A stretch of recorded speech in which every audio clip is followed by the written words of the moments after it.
Et j'insiste beaucoup par rapport à l'Église, par rapport aux définitions, les notions qu'on a vues, parce que souvent, le Seigneur dit dans la parabole du semeur que celui qui reçoit la parole, en fait, le long du chemin, c'est quelqu'un qui il a reçu, mais il n'a pas compris. Et la Bible dit que le diable vient et il vole, en fait. Mais lorsque on comprend bien réellement, c'est là qu'on commence par vivre. Donc, les définitions qu'on a données par rapport à l'Église sont très importantes. Et ce n'est pas juste des définitions, c'est toute une vie, en fait. Comme on a dit que l'Église, c'est une assemblée.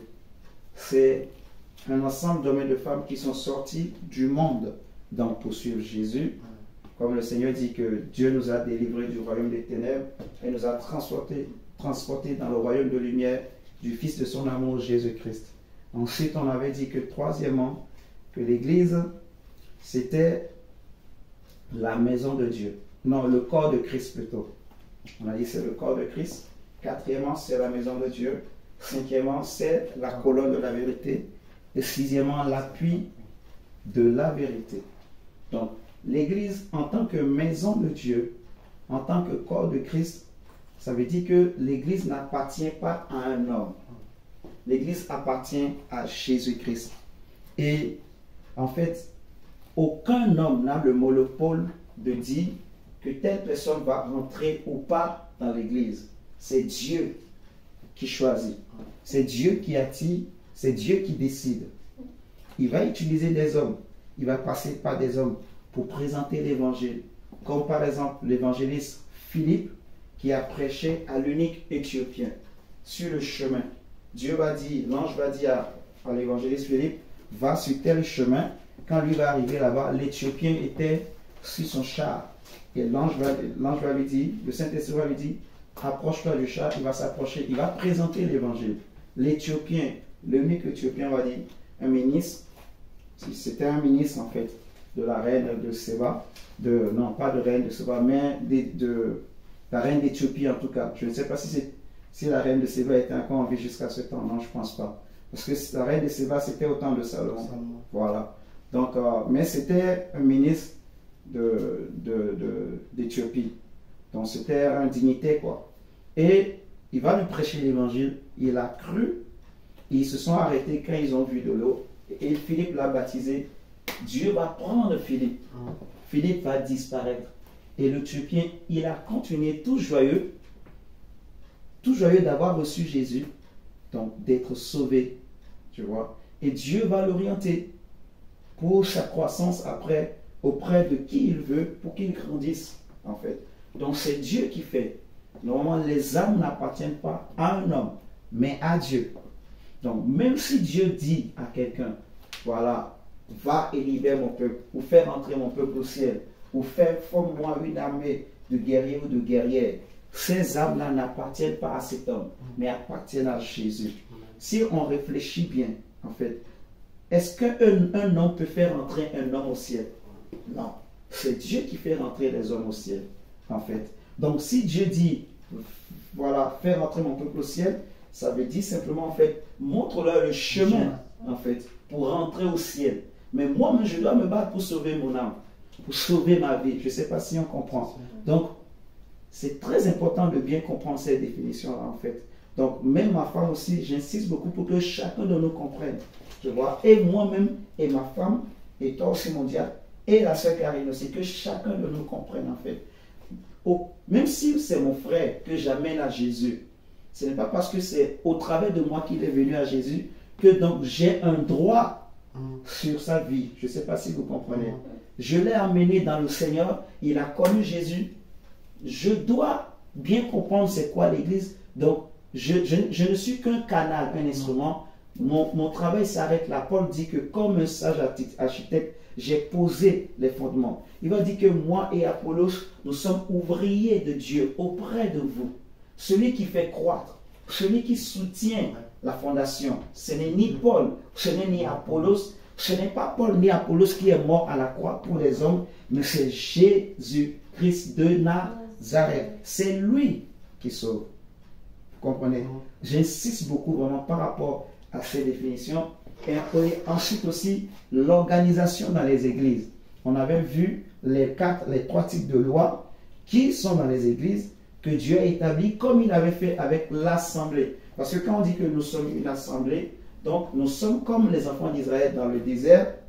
La différence c'est que nous sommes en fait, nous avons Jésus qui est avec nous.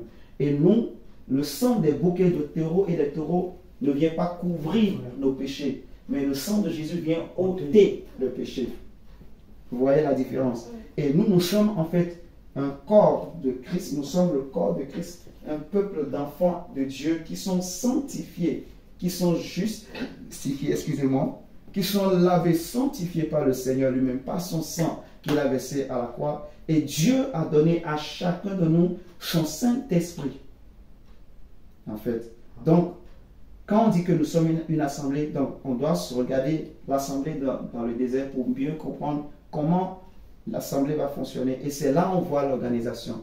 Parce que l'assemblée dans le désert, Dieu va leur donner des lois pour l'organisation. 3 types de lois. Et c'est pareil aussi dans l'église. On avait vu les 3 types de lois: sociales, cérémonielles, sacrificielles.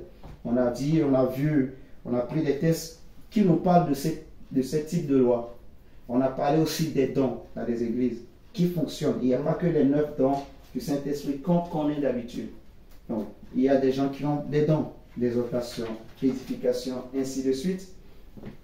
On a parlé en fait, de la relation entre un berger, entre le maître et le disciple. En fait, on parlait de la discipline dans les églises. Ou la discipline dans les églises. Et on a dit qu'on va voir ça sur 2 aspects. La discipline chrétienne, donc un chrétien doit être un homme de principe. Donc un chrétien ou une chrétienne doit être une personne qui a des principes, des valeurs. Ces principes-là sont les lois que le maître nous a données. On a dit que le maître, il a des secrets qui est réservé seulement aux disciples. Et le disciple n'écoute pas comme tout le monde. Donc le disciple, il ne va pas à l'église comme tout le monde. Il va à l'église avec un objectif. Il sait Dieu avec un objectif.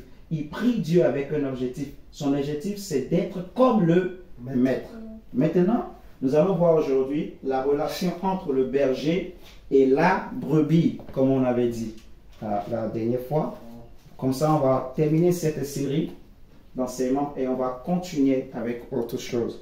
Donc aujourd'hui, nous allons parler de la relation entre le berger et la brebis.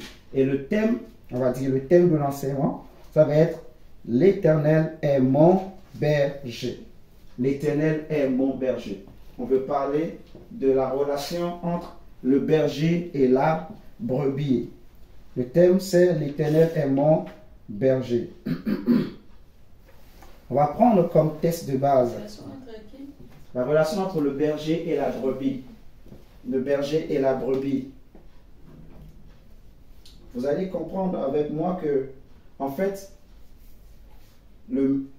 tout celui qui est maître dans le monde, quelqu'un peut être un maître, c'est-à-dire un chef, mais il n'est pas forcément un berger. Et vous allez voir la différence. Alors que dans le Seigneur, quelqu'un ne peut pas être un maître sans être un berger. Pour Dieu, celui qui est un maître, c'est-à-dire un chef, il est automatiquement aussi un berger. Il doit être un berger. Et nous allons voir c'est quoi les qualités d'un berger. On avait parlé des qualités d'un maître, si vous vous souvenez. On avait dit c'est qui un maître. On avait défini c'est quoi un maître. Voilà, on avait défini c'est quoi aussi un disciple, ainsi de suite. Mais aujourd'hui, on va montrer c'est quoi un berger, comment Dieu voit un berger. Et vous allez voir avec moi que un maître est aussi avant tout un berger. Dans le Seigneur, je dis. Dans le monde, quelqu'un peut être un maître sans être un berger. Un maître, c'est un chef. On est d'accord. C'est quelqu'un qui a des valeurs qu'il communique aux autres. En gros, c'est comme ça. Donc, lui seul connaît les secrets de ses valeurs. Et c'est les autres qui s'approchent de lui, qui rentrent dans son intimité, qui vont découvrir, qui vont apprendre et qui vont commencer par l'imiter et ils deviendront comme lui. En gros, c'est ça un chef. Mais dans le monde, un chef n'est pas toujours un berger. Pourquoi? Nous allons comprendre aujourd'hui. Nous allons prendre notre texte de base dans Jean chapitre 10. Et Dieu va nous faire du bien. Par sa parole. Jean chapitre 10. Nous allons lire le verset 7 au verset 16. Ah, Dieu nous a donné un bon soleil là. Franchement, ça fait du bien. Jean chapitre 10, verset 7 au verset 16. Jean chapitre 10, le verset 7 au verset 16. Alléluia. Seigneur, merci pour ta grâce.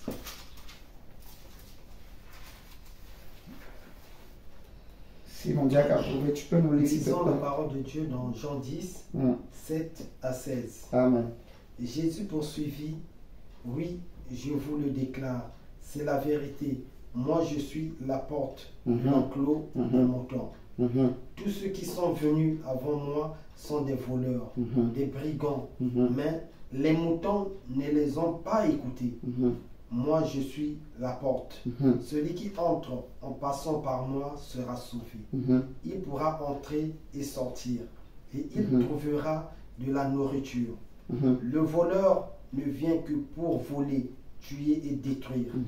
Moi, je suis venu pour qu'ils aient la vie et qu'ils l'aient en abondance. Moi, je suis le bon berger. Le bon berger donne sa vie pour ses moutons. Celui qui ne travaille que pour de l'argent n'est pas vraiment le berger. Les moutons ne lui appartiennent pas. Il les abandonne et s'enfuit quand il voit venir le loup. Et le loup se jette sur les moutons et les disperse le troupeau. Cet homme ne travaille que pour de l'argent et ne se soucie pas des moutons. Moi, je suis le bon berger. Amen. Je connais mes moutons et ils me connaissent. De même que le Père me connaît et que je connais le Père. Et je donne ma vie pour mes moutons. J'ai encore d'autres moutons qui n'appartiennent pas à cet enclos. Je dois aussi les conduire.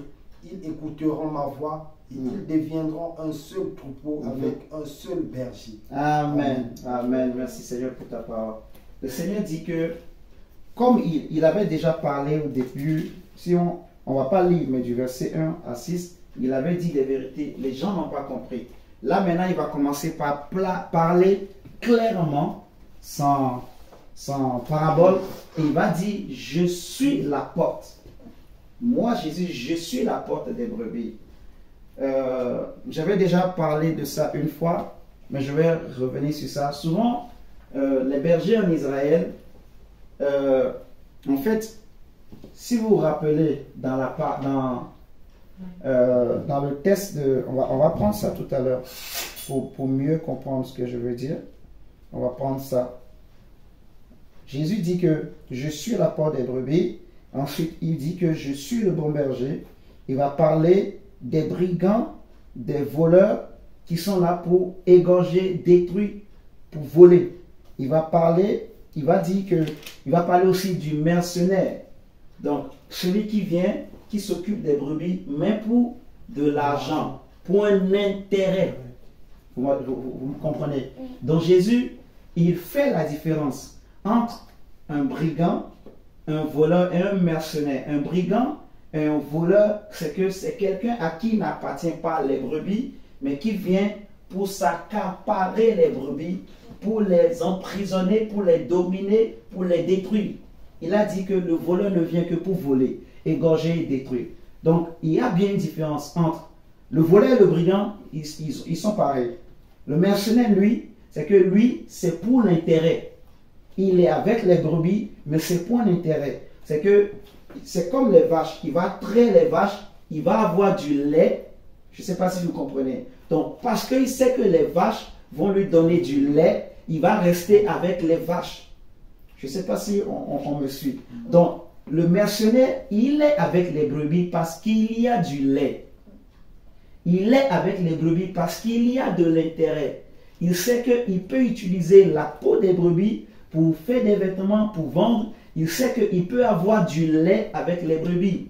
Je ne sais pas si on se comprend. Alors que le berger, il n'est pas un mercenaire, il n'est pas un voleur, il n'est pas un brigand, mais un chef. Un chef, il peut être un mercenaire. Je ne sais pas si vous comprenez. Parce que c'est lui qui dans le Seigneur. Notre Seigneur n'est pas un mercenaire. Il est un vrai chef. Il n'est pas un chef mercenaire. Il n'est pas un chef brigand. Il n'est pas un chef voleur. Mais un chef, en fait, il peut être un mercenaire parce qu'il a sa connaissance. Il a son savoir qui va communiquer aux disciples. Et les gens peuvent venir. S'il veut, il donne. Il donne pas. Il le donne à qui il veut. Vous comprenez ce que je veux dire? S'il voit qu'il a ses intérêts chez toi, il va te donner. Si tu lui fais, je ne sais pas comment je vais dire, si vous êtes de la même famille, s'il y a l'affinité entre vous, il va vous donner. Lui, il peut sélectionner le chef. Tu vois, il peut même vendre. C'est sa connaissance, c'est son savoir. Vous comprenez? Voilà, c'est comme les maîtres d'école qu'on met là, ils ne le font pas gratuitement. On les appelle des maîtres. C'est un bon exemple. Ils ont une connaissance à transmettre aux élèves qui sont leurs disciples. Vous comprenez? Mais ils ne le font pas gratuitement. Même dans la classe, il y a des élèves que le maître va préférer plus que les autres. Même dans la classe, il y a des choses que à la fin du cours, le maître va appeler certains élèves pour leur révéler encore d'autres connaissances. Vous comprenez? Parce qu'il trouve que cet enfant-là, il écoute bien. Donc, il va le mettre à part pour lui chercher à lui communiquer encore d'autres choses davantage. Ça, c'est le maître. Donc, un maître peut être un mercenaire. Il peut se comporter comme un mercenaire. Il peut se comporter comme un voleur, comme un brigand. Mais pas dans le Seigneur. J'insiste bien. Pas dans le Seigneur. Mais, en fait, ici, le Seigneur est en train de faire la différence entre un berger et un mercenaire. Et j'insiste vraiment sur ça. On va bien comprendre en fait c'est quoi un berger. Le Seigneur dit que je suis la porte des brebis et je suis le bon berger. Il va dire que le bon berger donne sa vie pour ses brebis. Tu vois? Et que le mercenaire, il fuit quand le loup arrive, quand le loup vient pour ravir les brebis, le mercenaire s'enfuit. Donc, par définition, un berger, c'est quoi? C'est quelqu'un qui est là pour faire paître, c'est-à-dire faire paître, c'est-à-dire diriger. Un berger, il est là pour soigner, il est là aussi pour nourrir, il est là aussi pour rechercher les brebis égarées, les brebis perdues. Donc, voilà les qualités d'un berger. Il est là pour faire paître, il est là pour soigner, il est là pour nourrir, il est là pour rechercher les brebis égarées, les brebis perdues. Jésus a dit que j'ai encore d'autres brebis qui ne sont pas de cette bergerie. Je dois aller les chercher et ensemble, tout le troupeau formera un seul troupeau. Et donc, il y aura un seul troupeau et un seul berger. Donc, par définition, un berger, c'est quelqu'un qui dirige, qui soigne, qui nourrit, qui recherche les brebis égarés ou perdus. Et nous allons prendre des tests pour appuyer cette définition qu'on vient de donner, qu'on vient de tirer en fait de ce test de Jean 10 qu'on vient de lire. Un berger, c'est quelqu'un qui est là pour faire paître, pour soigner, pour nourrir, pour rechercher les brebis perdues ou égarées. On va prendre le test Nombre, chapitre 27. Nombre chapitre 27. Nombre chapitre 27.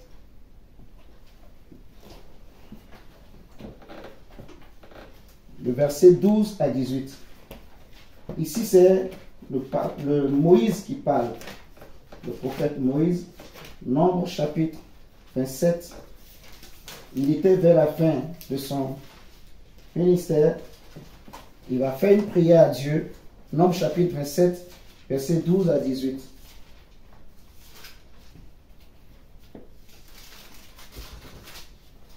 Nombre chapitre 27, verset 12 à 18. Seigneur, merci. Lisons la parole de Dieu dans Nombre 27, 12 à 18. Le Seigneur dit à Moïse, monte sur ce sommet de la chaîne des Abarim. De là, tu regarderas le pays que je vais donner aux Israélites. Tu le contempleras, après quoi tu mourras de la même manière que ton frère Aaron. En effet, vous avez désobéi à mes ordres dans le désert de Tsin, lorsque la communauté me cherchait querelle. Vous n'avez pas manifesté aux yeux des Israélites que j'étais vraiment Dieu. Quand ils réclamaient de l'eau, ils évoquaient l'épisode de l'eau de Mériba, l'eau de la querelle, à Kadesh, dans le désert de Tsin. Moïse dit au Seigneur, Seigneur Dieu, toi qui as donné la vie à toutes les créatures, place à la tête du peuple un homme, un chef capable de le diriger en toutes circonstances, afin que ton peuple ne soit pas comme un troupeau sans berger. Le Seigneur répondit à Moïse, Josué, fils de Nun, est un homme animé de mon esprit. Appelle-le auprès de toi et pose ta main sur lui. Amen. Amen. Dieu dit, Moïse, Dieu va lui dire, regarde seulement le pays de loin, tu ne vas pas rentrer. Quand Dieu va dire ça à Moïse, Moïse, il comprend que je dois partir. Moïse était comme un berger pour Israël. Il était un chef, mais il était aussi un berger, un père en fait. Un berger, c'est un père. Parce que quand on a lu dans Jean 10, Jésus dit de même que le père, en fait, même, c'est très important ce texte qu'on a lu de Jean 10. Il va dire quelque chose de très important qui montre qu'un berger, c'est aussi un père. Il va dire en fait que, il dit, comme le Père me connaît et que je connais le Père et je donne ma vie pour mes brebis. Donc, il dit, je suis le bon berger, je connais mes brebis et elles me connaissent. Tu vois? Donc, comme le Père connaît, comme je connais le Père plutôt et que je donne ma vie pour ses brebis. Donc, Jésus est en train de dire comme si, en fait, sa relation avec ses brebis, c'est la même relation que lui aussi, il a avec son Père. Vous voyez? Donc, il est en train de dire que l'amour que j'ai pour mes brebis, c'est le même amour que le Père a pour moi. Donc, un berger est aussi un père, en fait. Un berger, c'est un père. C'est pour ça qu'il est différent d'un chef. En fait, il est plus qu'un chef. Parce que ce texte qu'on vient de lire dans Nombre, Moïse est en train de dire que Dieu établit un chef qui sera un berger sur Israël. Parce que comme il sait que lui va partir, il va dire à Dieu, Seigneur, en fait, établis. Donc il dit que établit sur l'assemblée un homme. Donc établit sur l'assemblée un homme qui va sortir devant eux et qui va rentrer avec eux. Un homme qui va marcher avec eux, qui va les diriger, les conduire. Tu vois? Donc il dit un chef, afin que Israël ne soit pas comme des brebis sans berger.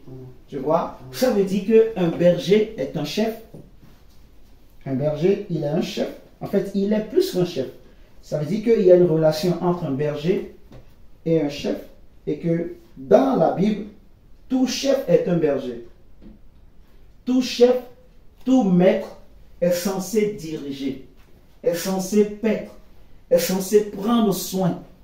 En fait, malheureusement aujourd'hui, il y a des chefs qui ne sont pas des bergers. Donc Moïse est en train de dire ici, il ne faut pas que Israël soit un berger, qu'il soit sans berger, soit quelqu'un qui ne soit pas sans quelqu'un qui va les diriger. Vous comprenez? Voilà. Ça c'est un premier texte pour appuyer. On va prendre 1 Roi chapitre 22. 1 Roi chapitre 22, le verset 17.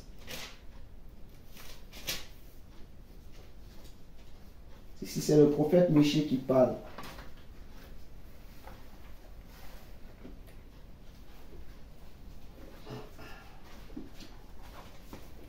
En fait, ces deux textes qu'on est en train de prendre, ça montre en fait que, un maître est un berger. Non, je dirais, en fait, un berger est un maître. Un berger est un maître.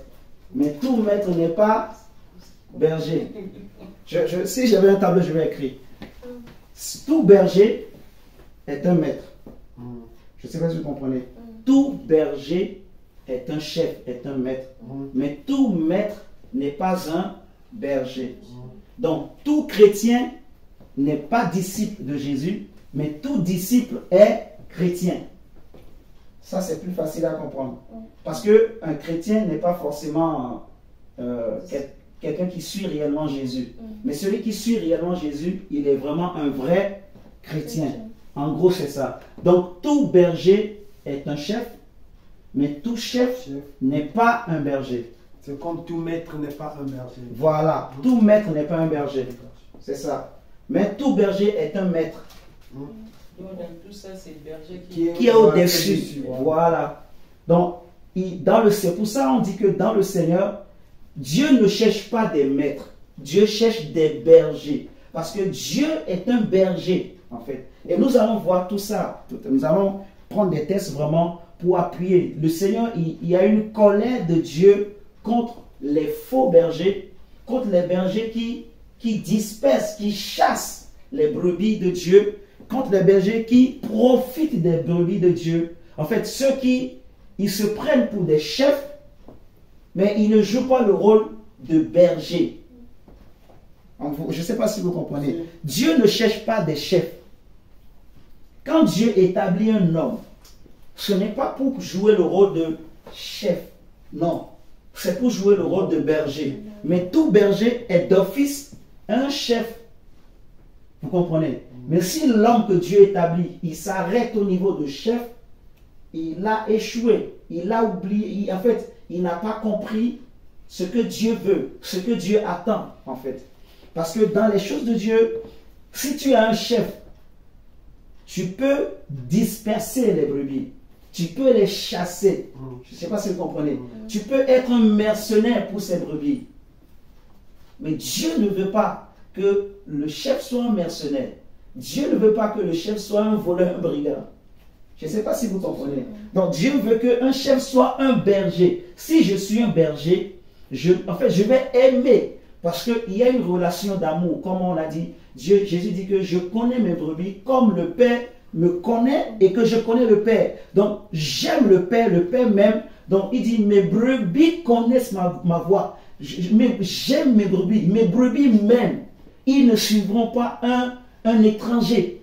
Je ne sais pas si vous comprenez. Donc en fait, entre le disciple et le maître, il y a une relation. Mais cette relation-là, c'est une relation de comment je vais dire, de transmission, quoi. Le maître transmet, c'est comme s'il va transférer tout ce qu'il connaît à son disciple. Mais entre le berger et la brebis, il y a une relation d'amour, en fait. C'est l'amour qui est la base de la relation entre la brebis et le berger. Donc, parce que le berger aime la brebis aussi, en fait, le berger met la brebis en confiance. Donc, même si c'est un animal, vous posez une question au berger, ils vont vous dire, même si c'est un animal, s'il n'a pas confiance en cet homme, si le berger vient, l'animal va fuir. Mais quand il va s'habituer, on dit la brebis, elle va s'habituer au berger. Quand il voit le berger, elle court vers le berger parce qu'elle connaît la voix. Il y a des bergers, mais il fait comme ça. Il fait un bruit. Tous ces brebis connaissent ce bruit-là. Dès qu'ils entendent, c'est notre berger, elles accourent toutes. Il y a une relation de confiance qui s'établit parce que le berger, en fait, il aime les brebis. La brebis sent que le berger prend soin. Vous comprenez? Et nous allons bien détailler ça. Donc, on va prendre 1 Roi 22, verset 17. Voilà. Ici, c'est le prophète Michée qui parle.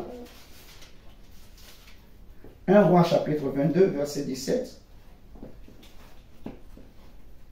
1 Roi 22, verset 17. Alors Michée déclara, j'ai vu tout le peuple d'Israël dispersé sur les montagnes, comme un troupeau sans berger. Et le Seigneur a dit, ils n'ont plus de chef, que chacun retourne tranquillement chez soi.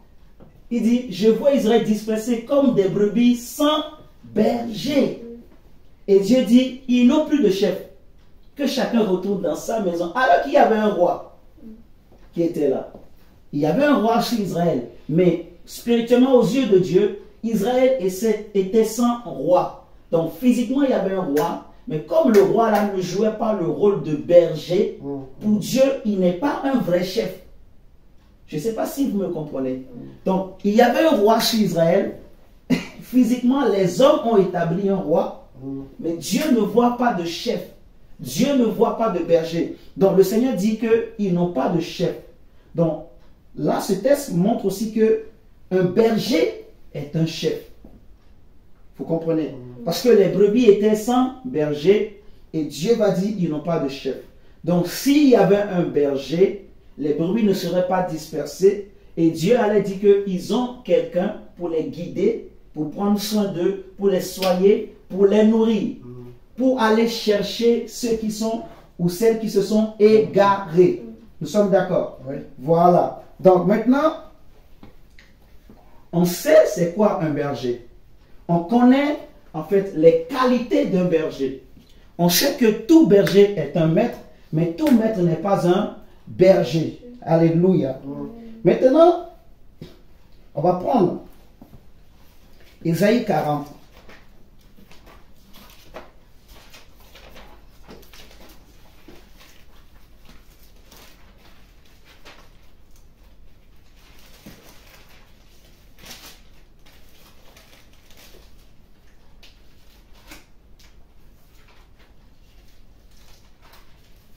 Avant de prendre Ésaïe 40, ouais, on a lu ça. Regardez, on va prendre un autre texte encore. On va beaucoup lire, On va prendre maintenant Matthieu, on va prendre un texte dans Matthieu 9. Matthieu 9, avant de lire Ésaïe 40. Matthieu 9. Là, c'est Jésus qui parle. C'est le Seigneur qui parle.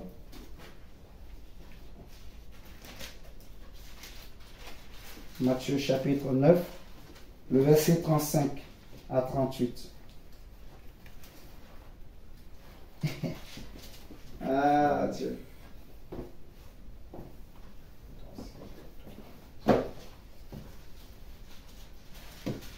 Oh, attendez, avant de lire Matthieu 9, on va prendre d'abord, attendez, on va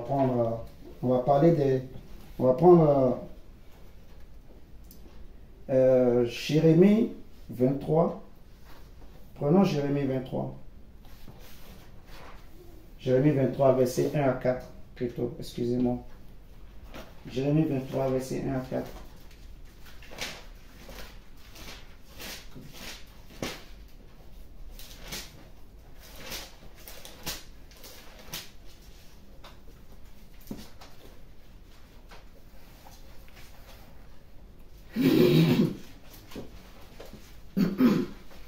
Jérémie 23, verset 1 à 4. Alléluia. On dirait que tu vas aimer Jésus. Tu vas être content. Jérémie 23, ma chérie, tu as trouvé? Ouais. Tu peux nous lire s'il te plaît. Verset 1 à 4. Malheur au pasteur qui détruit et disperse les troupeaux de mon pâturage, dit l'Éternel. C'est pourquoi ainsi parle l'Éternel, le Dieu d'Israël, sur les pasteurs qui paissent mon peuple. Vous avez dispersé mes brebis, vous les avez chassés. Attends, tu peux reprendre encore. Lis à haute voix.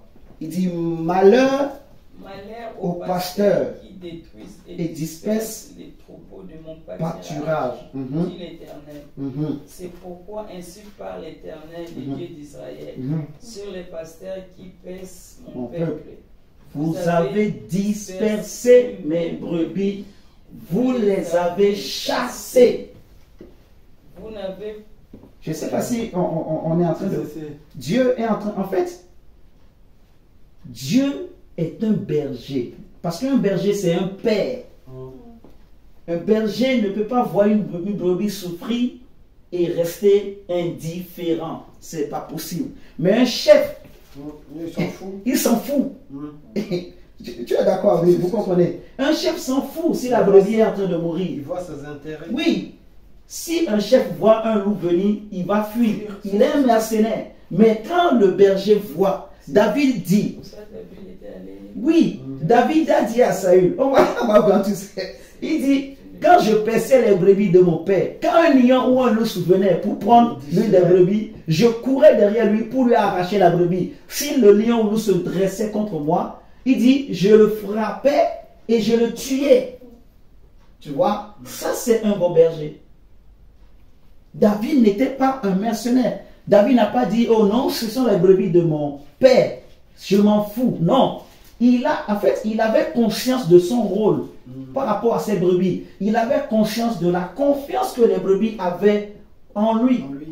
Et ça a plu à Dieu. Donc dans le désert, la manière dont David s'occupait des brebis, ça avait touché le cœur de Dieu. Dieu a vu en David un bon chef pour son peuple. C'est-à-dire quelqu'un, donc David avait appris déjà dans le secret à prendre soin des brebis, à soigner. C'est pour ça que Dieu va l'établir et jusqu'à aujourd'hui. En fait, il n'est pas paru de grand roi en Israël comme David. S'il te plaît, je ne sais pas, par là maintenant, tout de suite là, si le Seigneur dit à David, l'homme selon mon cœur, ça peut être aussi par rapport à ça, parce que le Seigneur, donc c'est lui qui est le berger. Comme on vient de dire tout à l'heure, Jérémie 23. Donc, malheur à ceux qui dispersent mes brebis. Donc, David, donc il avait vraiment le cœur de Dieu. Oui, il avait le cœur de Dieu. Quand l'ours était venu pour s'accaparer du brebis, donc David, avec le cœur du Seigneur, il était en rage, il courait jusqu'à ce qu'il arrachait les brebis dans le main des truites. Donc c'est pour cela aussi, le Seigneur, quand le Seigneur disait l'homme selon mon cœur, donc c'est aussi ça. C'est aussi ça. Je viens de comprendre ça tout de suite. C'est aussi ça. Même Goliath, quand David est allé sur le champ de bataille, le fait d'entendre Goliath parler mal d'Israël, en fait, parce qu'il avait le cœur de Dieu là, il avait ce cœur de berger, il ne pouvait pas supporter que quelqu'un parle mal des brebis de Dieu, parce que Israël était le troupeau de pâturage de Dieu. Et c'est pour ça que David, animé par le Saint-Esprit, il n'a pas supporté que Goliath parle comme ça. Il a dit que le Dieu qui m'a délivré de la gueule du lion et des pattes de l'ours me délivrera aussi de ce Philistin. Il n'a pas eu peur d'aller se battre contre le Philistin, malgré que Goliath avait 6 mètres de haut, malgré que David était petit de taille, mais il n'a pas eu peur, parce qu'il avait un cœur de berger. En fait, il avait ce cœur-là, en fait, que Dieu aime, que Dieu cherche, que tout berger que Dieu établit, qu'il soit, qu'il est plutôt, en fait. Vous comprenez? Le Seigneur dit, malheur aux pasteurs qui détruisent et dispersent le troupeau de mon pâturage, dit l'Éternel. C'est pourquoi ainsi parle l'Éternel, le Dieu d'Israël, sur les pasteurs qui pèsent mon peuple. Vous avez dispersé mes brebis, vous les avez chassées, vous n'en avez pas pris soin. Tu vois? Vous avez dispersé, vous avez chassé les brebis. Au lieu de les rassembler, vous n'avez pas pris soin, vous n'avez pas soigné mes brebis. Vous n'avez pas soigné, vous n'avez pas pris soin de mes brebis. Voici, je vous châtierai à cause de la méchanceté. Tu vois, la méchanceté de vos actions, en fait. La méchanceté de vos actions. Il dit l'Éternel, et je rassemblerai le reste de mes brebis de tous les pays où je les ai chassées. Je les ramènerai dans leur pâturage. Elles seront fécondes et multiplieront. Et maintenant Dieu dit, j'établirai sur elles des pasteurs qui les paîtront. Elles n'auront plus de crainte, plus de terreur, tu vois. Et il n'en manquera aucune, dit l'Éternel.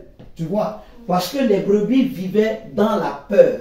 Les brebis vivaient dans la crainte à cause des faux pasteurs, des faux bergers qui les chassaient, qui les oppressaient, qui les opprimaient, qui dominaient sur elles, en fait, qui mangeaient les brebis, qui paissaient les, en fait, qui prenaient les brebis comme des vaches à lait, qu'il faut traire pour avoir du lait, pour avoir de la viande, pour avoir, voilà, pour utiliser leur peau, pour faire des vêtements, faire des choses, pour faire du commerce. Tu comprends, mon diable? Cher Karine, vous comprenez? Donc, le Seigneur est en colère contre les faux bergers. Dieu veut que les chrétiens comprennent, en fait, qu'il y a une différence entre un chef et un berger. Et Dieu ne veut pas que les gens soient des chefs. Dieu, si il faut des chefs, on n'a pas besoin. On va prendre des listes. Nous tous, il faut qu'on aille faire seulement des écoles de formation. On deviendra des bons chefs. Vous comprenez? Il y a des païens, ils ne sont pas chrétiens, mais ils sont de très bons chefs. Ils savent très bien diriger des entreprises. Mais ouais, ils sont très bien. Si c'est pour diriger une entreprise, ils ont même un talent. Tu vois? Ils font des écoles, des grandes écoles, mais quand il est question des choses de Dieu, là, il faut être berger plus qu'un chef. Tout chef n'est pas berger, mais tout berger est un chef. Et un berger est un père. Un père, il prend soin. En fait, c'est-à-dire que, frère, mes frères et sœurs, c'est grave ce qu'on est en train de lire. Ça montre que, en fait, pour le Seigneur, les bergers ne sont pas là pour chasser les brebis. Les bergers ne sont pas là, en fait, pour disperser. Vous comprenez? Le berger n'est pas là pour disperser les brebis de Dieu. En fait, le berger est là pour rassembler les brebis. Jésus dit, je rassemblerai. On vient de lire, le Seigneur dit, je vais les rassembler. Et ils reviendront, je les ramènerai dans leur pâturage. Et il dit, il n'en manquera aucune. Le verset 5, il dit, voici, les jours viennent, dit l'Éternel, où je susciterai à David un gemme juste. Tu vois? Parce que David était un berger, un bon berger. On va dire, il dit, je susciterai à David un gemme juste. Ce gemme juste, il parlait du Seigneur Jésus. Il régnera en roi et prospérera. Il pratiquera la justice et l'équité dans le pays. Ça, c'est un premier point. On va prendre encore un autre texte. Ésaïe 56. Vous allez bien comprendre vraiment la différence. Pourquoi le Seigneur insiste? Il parle des mercenaires. Pourquoi il parle des voleurs? Pourquoi il dit ceux qui sont venus avant moi sont des voleurs, des brigands? Parce que beaucoup sont venus, mais ils ont détruit les brebis de Dieu. Ésaïe 56. Le verset 9 à 12. Ce texte-là, ça fait rire. 9 à 12. Ouais, 9 à 12.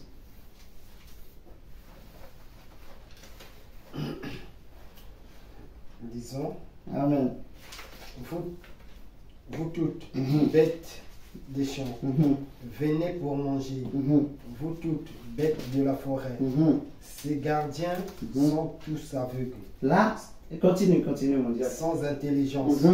Ils sont tous des chiens muets, incapables d'aboyer. Ils ont des rêveries, se tiennent couchés, aiment à somnoler. Et ce sont des chiens voraces, insatiables. Ce sont des bergers qui ne savent rien comprendre. Tous suivent leur propre voie, chacun selon son intérêt, jusqu'au dernier. Venez, je vais chercher du vin, et nous boirons des liqueurs fortes. Nous en ferons autant demain et beaucoup plus encore. Alléluia. Ici, Dieu est en train de parler contre les faux bergers. Tu vois, les faux, il dit en fait qu'ils sont aveugles.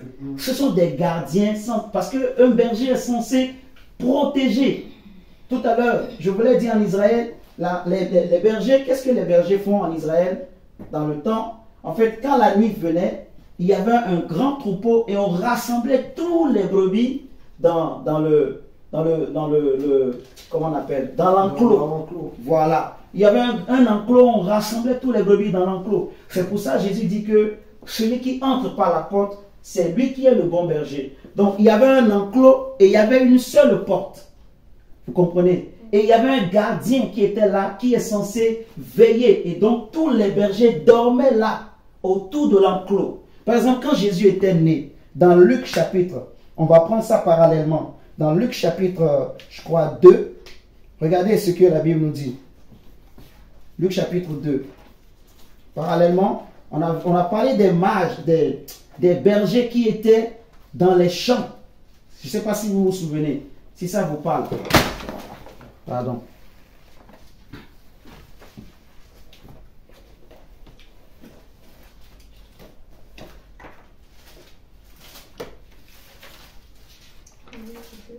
Luc chapitre 2.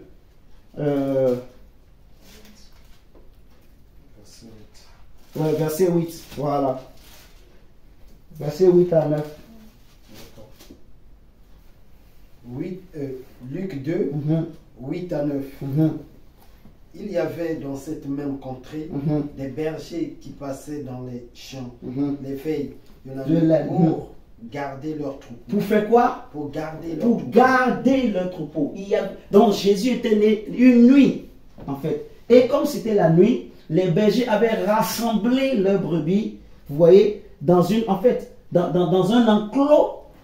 Et ils étaient là en train de garder les brebis. Donc, s'il y avait quelqu'un qui pouvait comprendre le cœur de Dieu, c'était les bergers.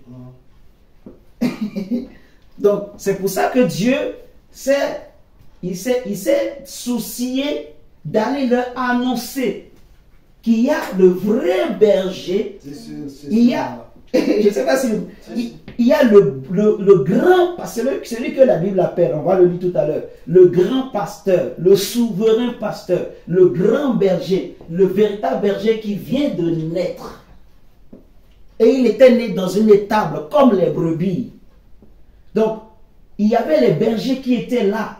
Donc, on comprend que, en fait, pourquoi le Seigneur dit, il dit dans Ésaïe, comme on a lu, le Seigneur dit que ce sont des gardiens. Parce que les bergers, comme on vient de voir dans Luc 2, ils étaient en train de garder les troupeaux. Donc, le berger, son rôle, c'est de diriger, de soigner, de nourrir, de garder, en fait, parce que le berger qui soigne, il garde, vous comprenez? Donc, son rôle, c'est de garder, de nourrir, de soigner, de diriger, d'aller chercher la brebis qui est égarée. C'est ce que Dieu attend du berger. Mais Dieu dit, ce sont des gardiens. Ces gardiens sont tous aveugles, sans intelligence. Ils sont tous des chiens muets, incapables d'aboyer. Ils ont des rêveries, se tiennent couchés, ils aiment à sommeiller. Ce sont des chiens voraces, insatiables. Ce sont des bergers qui ne savent rien comprendre. Tous suivent leur propre voie, vous voyez, leurs propres intérêts. Paul va dire, ils ont pour Dieu leur ventre. Ils ont pour Dieu leur ventre. En fait, ils regardent à leurs intérêts. Ils regardent à leurs intérêts. Si cette brebis ne peut rien leur apporter, ils vont se séparer de cette brebis. Ils ne considèrent même pas comme des brebis. Je ne sais même pas quel mot il faut utiliser, en fait. Mais le Seigneur a une vision qui est différente de la vision de nous les hommes. C'est pour ça qu'il va dire dans Ésaïe que mes pensées ne sont pas vos pensées et mes voix ne sont pas vos voix. La vision que les hommes ont de l'Église, ce n'est pas la même vision que Dieu a de l'Église. La vision que les hommes ont de la manière dont on doit diriger une Église, ce n'est pas la même vision que Dieu a de la manière dont on doit diriger une Église. En fait, Dieu, quand il voit une Église, il voit un berger, il voit un père qu'il établit là. Et s'il est un père, s'il comprend quel est son rôle, le père n'est pas là pour chasser les brebis, le père n'est pas là pour disperser les brebis, le père est là pour garder, pour protéger, pour diriger, pour soigner, pour nourrir les brebis. La nuit comme le jour, qu'il pleut ou il neige. Le père n'est pas là pour fuir quand le loup arrive. Je ne sais pas si vous comprenez. Le père ne se met pas derrière et il met les brebis devant. Vous allez-y. Parce que le père aussi a peur du loup. Non. Mais quand le loup arrive, le père se met devant et il met les brebis derrière. Il prend tout sur lui. C'est pas facile. Hein? Je ne sais pas si on comprend. C'est pas facile. Mais c'est quelque chose que, en fait, avec notre propre force humaine, on est incapable de le faire. Un homme est incapable d'être un bon berger. Parce qu'ici, on ne parle pas des brebis qu'on mange. On parle, parce que ici, les brebis, ici, c'est les hommes. On va le voir tout à l'heure. C'est les hommes, en fait, les brebis, là, dont on est en train de parler ici. Et on comprendra, on va prendre. Là, on a pris Ésaïe 56, on a lu. On va prendre Ézéchiel 34. Ézéchiel chapitre 34. Est-ce que tout va bien? C'est un enseignement, on est en train de poser les choses. Vraiment, c'est une bénédiction pour chacun de nous de comprendre ces choses. On va les réécouter, les relire pour que ça rentre bien en chacun de nous. Ésaïe chapitre 34. Et là, c'est tout. Ézéchiel, pardon, excusez-moi. Chapitre 34. C'est tout le chapitre. C'est tout le chapitre qui parle de ça. Et on va le lire. On va le lire. C'est une longue lecture, mais on va le lire. Par la grâce de Dieu.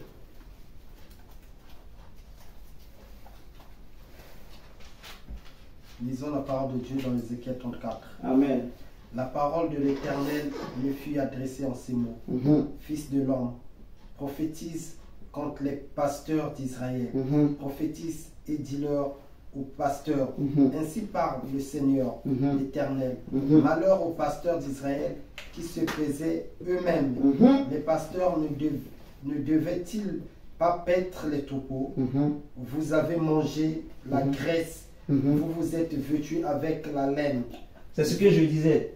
Vous vous êtes vêtus avec quoi? La laine. Bon, c'était des pasteurs qui étaient là, pas intérêt. Ils étaient des mercenaires, comme Jésus a dit. En fait, c'était des bergers mercenaires. Voleurs, brigands, mercenaires. On continue, mon diable. Merci. Vous avez tué ce qui était gras. Vous n'avez point fait paître les brebis. Vous n'avez pas fortifié celles qui étaient faibles. Guéri celles qui étaient malades. Vous n'avez pas fortifié celles qui étaient faibles. Vous n'avez pas guéri. Le berger est là pour soigner, pour guérir la brebis. Si la brebis tombe dans un trou, Jésus va dire, lequel d'entre vous, s'il a une brebis qui est perdue, ne prendra-t-il pas une lampe pour aller la chercher? Et s'il la retrouve, il la mettra sur son cou et il va aller annoncer à ses amis, j'ai retrouvé ma brebis qui était perdue. De même, il y a une grande joie au ciel lorsque un seul homme qui était perdu, il se convertit, il se répand. Je ne sais pas si vous comprenez. S'il y a une seule brebis qui est perdue, Dieu est prêt à laisser les 100, les 99 qui étaient là pour aller chercher la seule qui est perdue, pour la soigner, pour la guérir en fait. Vous comprenez? On continue, mon diable. Pensez celle qui était blessée. Vous n'avez pas ramené celle qui s'égarait. Cherchez celles qui étaient perdues, mais vous les avez dominées avec violence. Regardez, vous les avez dominées avec quoi? Avec violence, avec méchanceté en fait. Vous les avez dominées, vous les avez écrasées. Je ne sais pas si on est en train de comprendre. Dieu n'a pas la même vision que nous les hommes. En fait, Dieu ne veut pas qu'un berger, quelqu'un qui est là, en fait, parce que quand un berger commence par écraser, par dominer sur les brebis, il n'est plus berger. Là maintenant, il joue le rôle de chef. Il veut être un chef. Vous comprenez ce que je dis? Parce qu'un berger, on peut ne pas le respecter. Ça ne lui dit rien. Mais un chef, si on ne le respecte pas, ça va lui faire mal. Je ne sais pas si tu comprends. Parce qu'il n'a pas le cœur du berger. Le berger aime la brebis. Le berger, il supporte les caprices de la brebis. Le berger, même s'il est tard la nuit, même s'il pleut, et il y a 99 brebis dans l'enclos là-bas, à l'intérieur, mais il y a une seule brebis qui est dehors, qui est en train de crier, bé, bé, le berger va sortir, va rentrer sous la pluie pour aller chercher cette brebis qui est perdue là-bas. On va lire tout à l'heure. David dit, ta houlette et ton bâton me rassurent. La houlette, c'est pour diriger, pour montrer le chemin. Si la brebis est en train de s'égarer, la houlette, c'est un bâton qui a comme un crochet. Et c'est pour ramener la brebis. Donc tu mets dans les pieds de la brebis comprend qu'il faut que je revienne sur le droit chemin. Le bâton est là pour défendre, protéger la brebis. Vous comprenez? Donc c'est ça, en fait, Dieu n'a pas la même vision. Dieu dit, vous dominez. Est-ce que c'est moi qui l'ai dit? Non. C'est écrit. Vous écrasez, vous dominez. En fait, waouh. C'est fort, hein?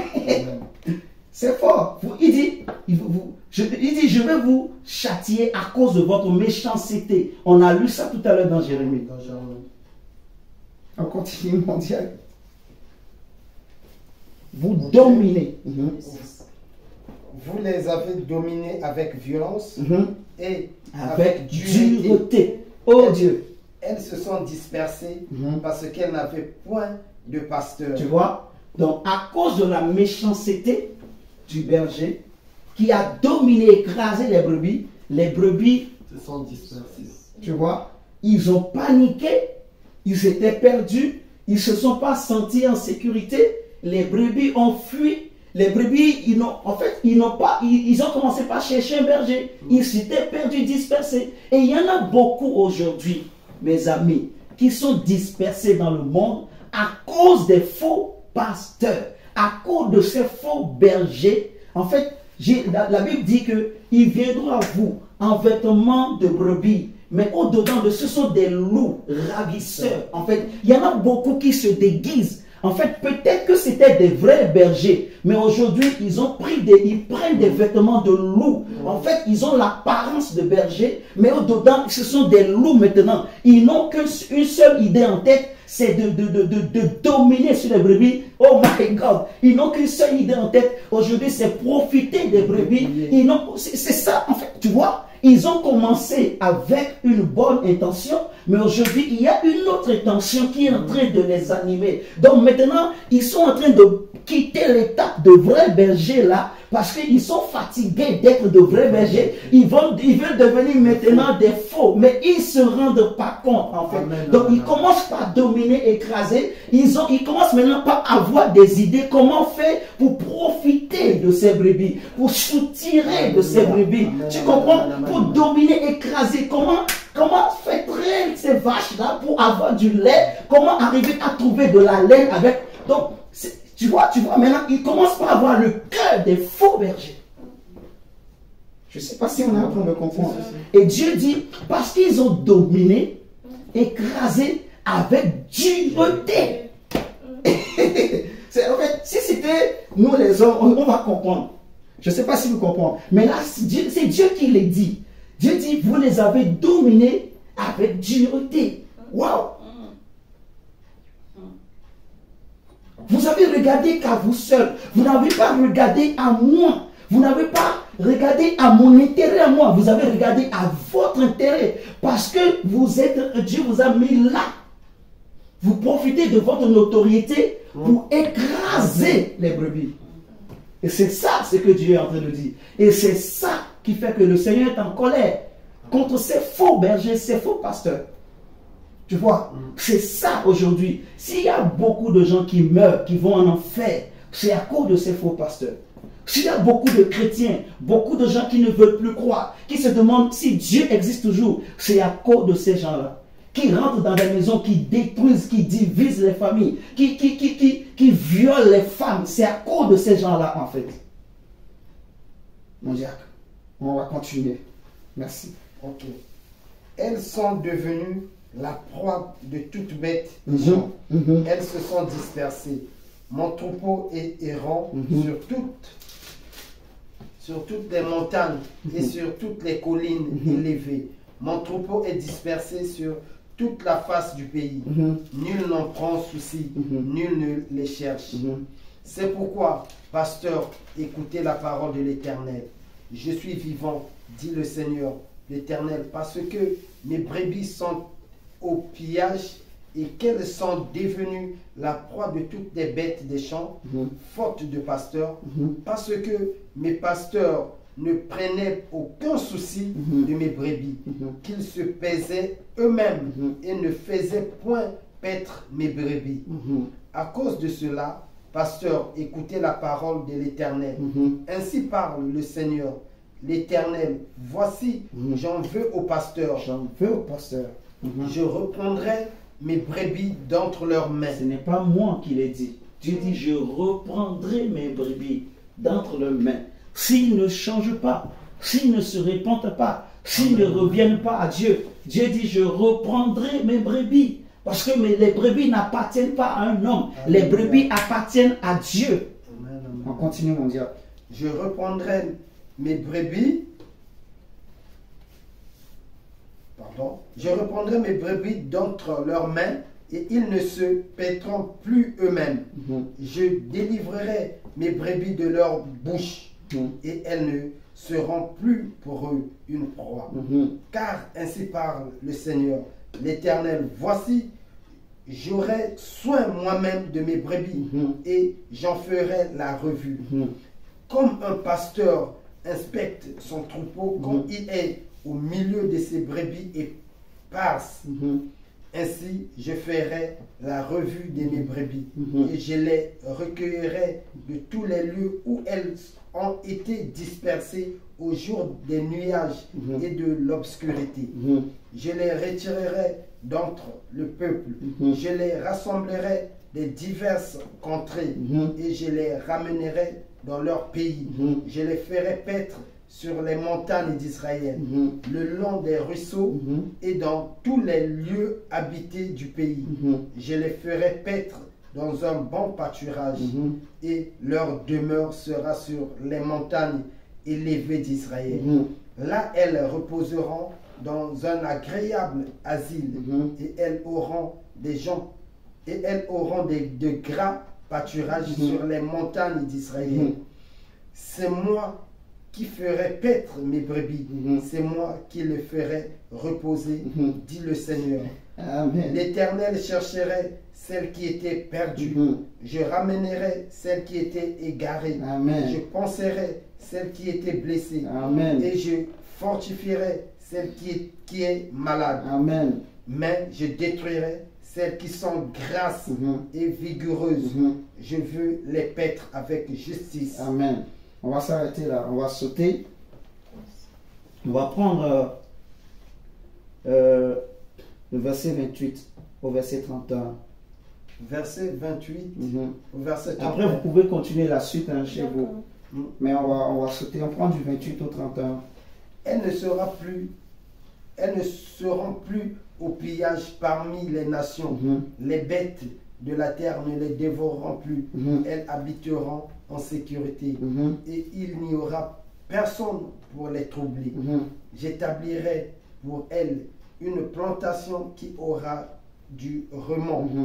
Elles ne seront plus consumées par la faim dans le pays et elles ne porteront plus l'opprobre des nations et elles sauront que moi, l'Éternel, leur Dieu, je suis avec elles et qu'elles sont mon peuple. Amen.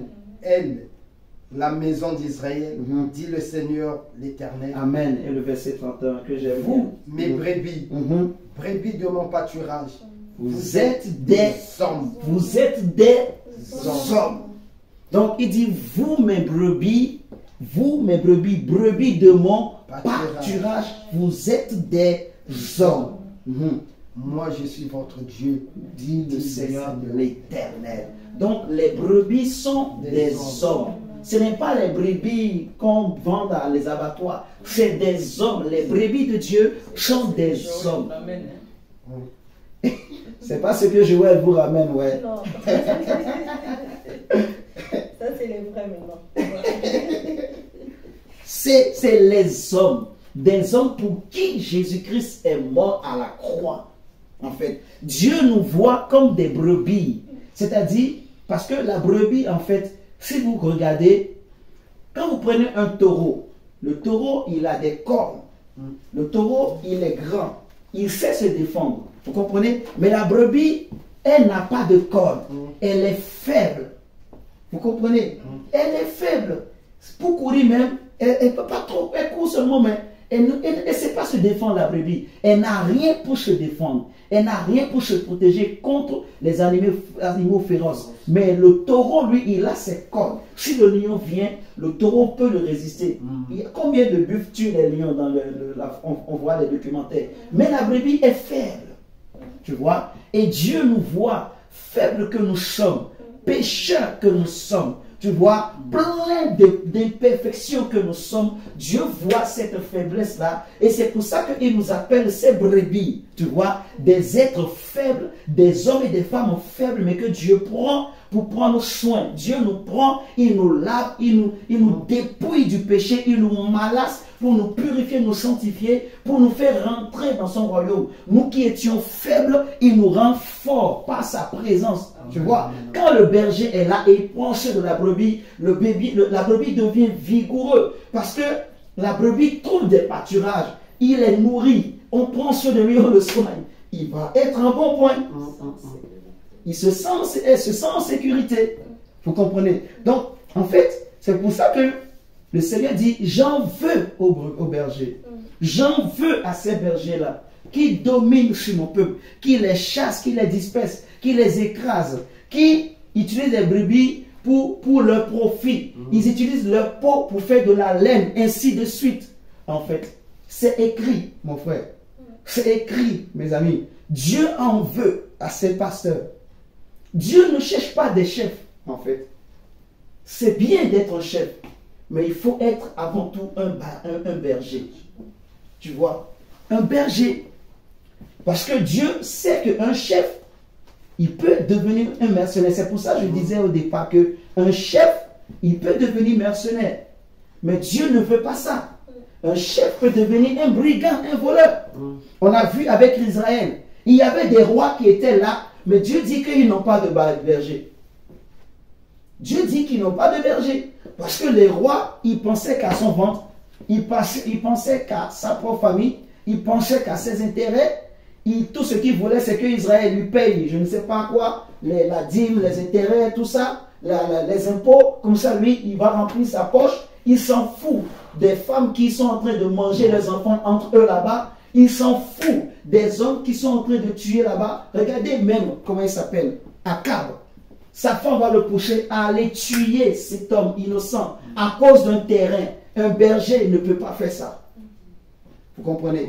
Donc, ce n'est pas parce que le berger n'a pas, en fait, il n'a pas des cornes qu'on va dire que forcément, ah, il est bon. Non, attention. La vision des hommes n'est pas la vision de Dieu. Dieu dit, mon peuple périt parce qu'il lui manque la connaissance. On a besoin de comprendre ces choses. Et comme ça, maintenant, nous tous, on va bien ouvrir les yeux. Amen. Pour regarder chaque berger. Celui qui dit, je suis un homme de Dieu. Ok? Tu es un chef ou bien tu es un berger? C'est ça maintenant il faut chercher. Je ne sais pas si on se comprend. Dieu ne cherche pas des chefs. Dieu ne cherche pas des chefs. Quand les Corinthiens ont commencé par dire, moi je suis pour Paul, moi je suis pour Apollos, moi je suis pour ci, je suis pour ça. Paul a crié, est-ce que c'est moi qui suis mort pour vous ou bien est-ce que c'est Apollos? C'est Christ qui est mort pour vous. Pourquoi vous voulez prendre parti pour tel ou tel? Moi, ce n'est pas moi. Ce n'est pas grâce à moi que vous êtes devenus ce que vous êtes. Non. Moi, je ne suis que Cana. Il dit comme un sage architecte. Il n'a pas dit je suis un sage architecte. Mais il dit comme par la grâce que Dieu m'a fait, j'ai posé le fondement qui est Jésus-Christ. Et quelqu'un ne peut pas poser un autre fondement. Tu vois, il dit, nous tous, nous sommes ouvriers avec Dieu. Vous êtes le champ de Dieu. Vous êtes l'édifice de Dieu. Vous êtes le pâturage de Dieu. C'est Dieu qui a donné son propre fils pour mourir à la croix pour vous sauver. Tu vois, ce n'est pas un homme.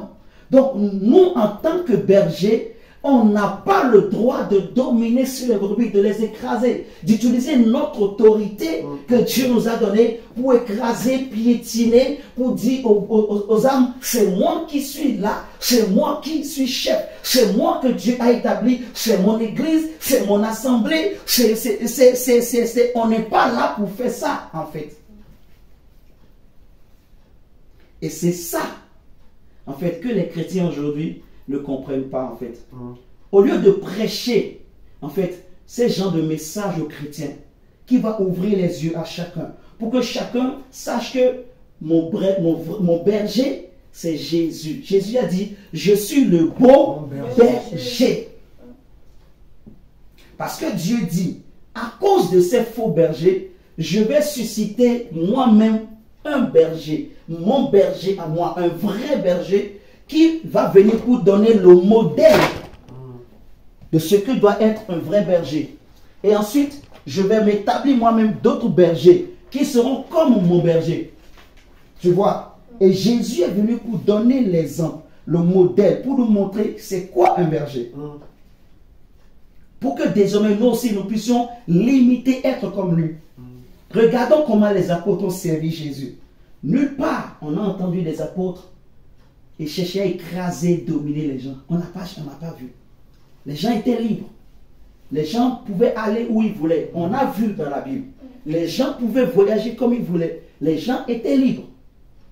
Nulle part on a vu les apôtres commencer par écraser, dominer. On n'a pas vu.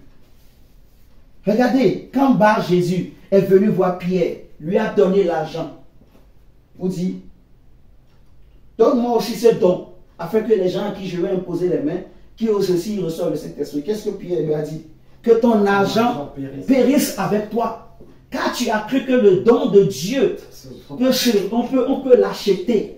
Tu vois? Donc, le cœur de Pierre n'était pas pour l'argent, alors que Pierre avait besoin d'argent. Pierre avait besoin d'argent. Mais il a refusé. Parce qu'il n'est pas là pour vendre.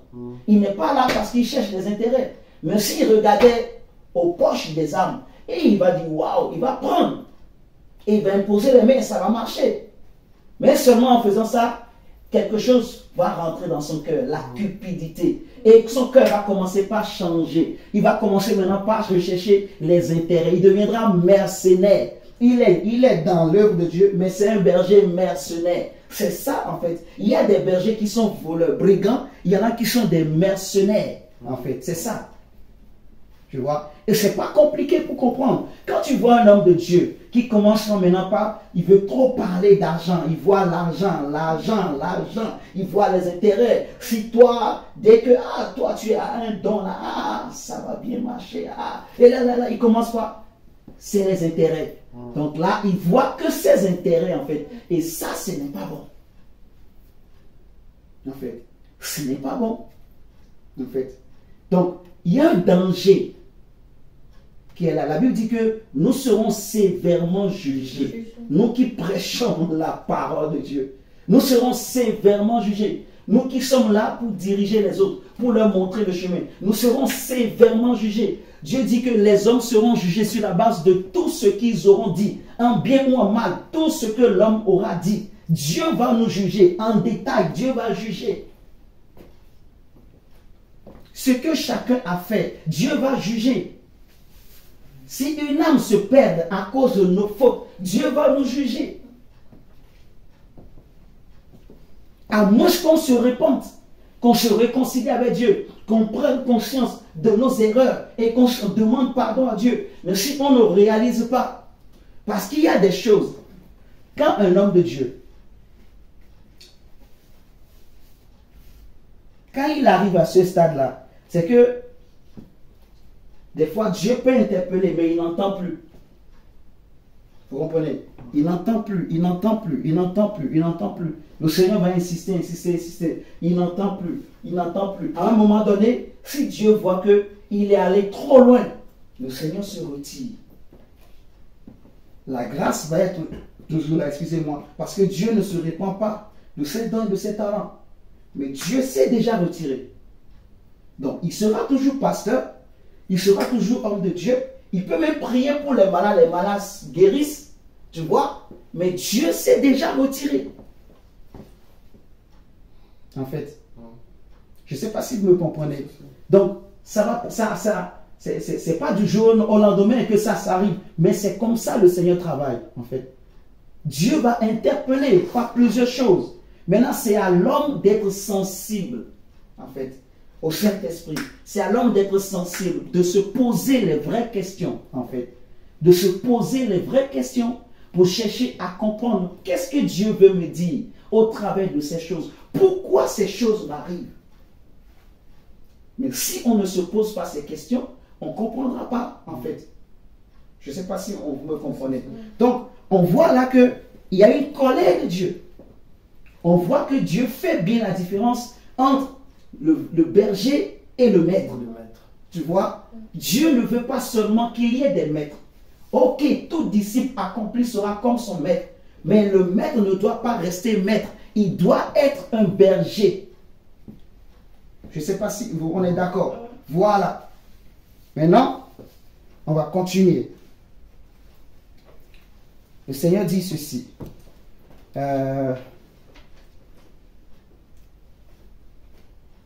Ésaïe 40 nous dit ceci. Ésaïe 40, que j'avais dit qu'on allait lire tout à l'heure, on va le lire maintenant. Ésaïe 40, versets 10 à 11, où le Seigneur promet de susciter son berger, d'envoyer son berger. Ésaïe 40, versets 10 à 11.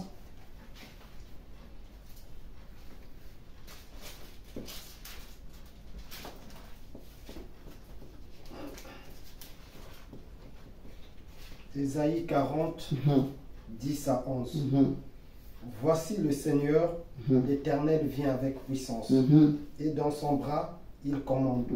Voici le salaire est avec lui, et les rétributions le précèdent. Comme un berger, il paîtra son troupeau, il prendra les agneaux dans ses bras, et les portera dans son sein. Il conduira les brebis qui aillent. Qui allaitent. Qui allaitent. Amen. Amen. Amen. On va prendre Ésaïe 1.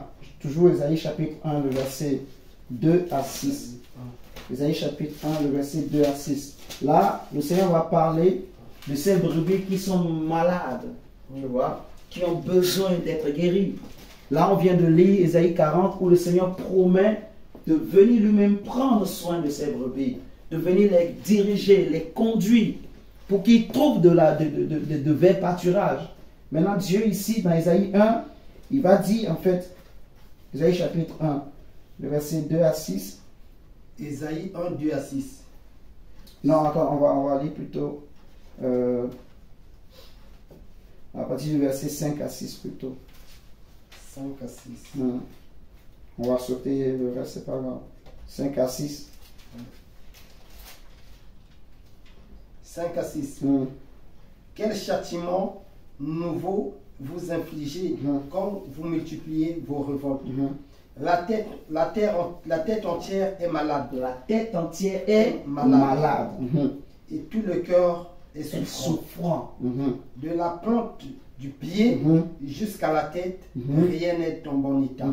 Ce ne sont que blessures, contusions et plaies vives qui n'ont été ni pensées, ni bandées, ni adoucies par lui. Tu vois, Dieu dit que la tête entière est malade, tu vois, et le cœur, en fait, est souffrant.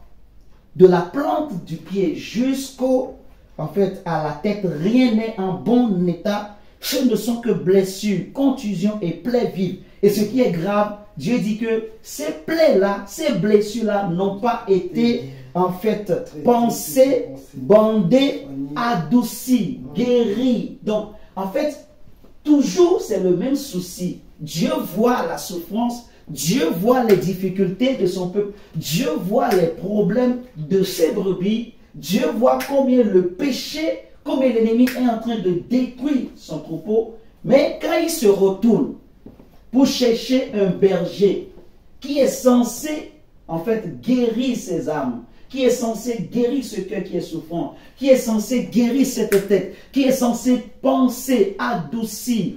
Tu vois, il ne voit aucun berger.